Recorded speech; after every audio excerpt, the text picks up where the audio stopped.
Quelle n'a pas été ma surprise lors de la deuxième journée, d'entendre une des participantes me dire: «Et tu sais Chara, monsieur X de la formation, eh ben, il a dit qu'il était impatient que tu viennes dans la classe pour faire la seconde intervention, parce que les enfants avaient des réactions qui voilà, qui l'intriguaient et qui l'intéressaient».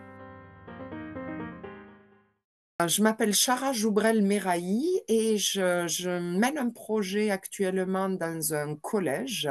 Lors d'une présentation du projet, j'avais cet homme en face de moi, qui, refusait de rencontrer mon regard, avait la tête baissée, griffonnait sur son crayon avec, quelque chose d'assez fermé, d'assez verrouillé et du coup, je m'étais dit: «Ah, ah, aïe, ça va être compliqué». J'ai eu la chance d'avoir comme premier contact, avec cet homme donc la prise en charge de sa classe où il est professeur principal et là, je l'ai vu, hem, participer à des activités avec les enfants de façon assez, intrigué par leurs réactions et puis intrigué par la consigne en elle-même qui, voilà, qui il rentrait dans le jeu, quoi et maintenant, on a vraiment une relation de voilà, il est toujours en train de titiller sur les préceptes, sur le concept et cetera,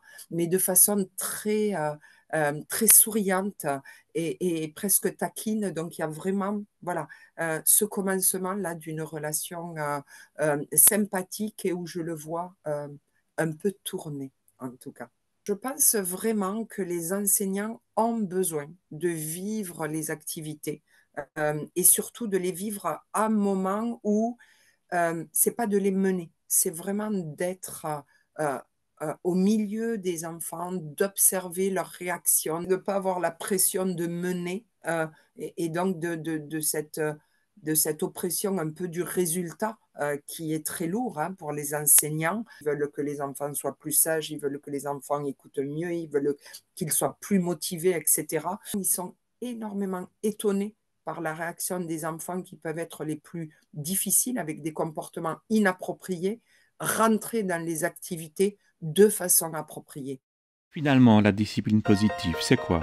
Une démarche qui cherche à développer les compétences psychosociales telles que l'autonomie, la confiance en soi, le respect, dans un cadre ferme et bienveillant, en utilisant l'encouragement comme moteur.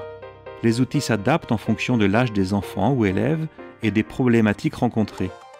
Cette démarche a été créée par Jane Nelson et Lynn Lott, deux thérapeutes américaines, au début des années 90 aux États-Unis. Elles se sont appuyées sur les travaux d'Alfred Adler et de Rudolf Breckers, médecins et psychiatres autrichiens.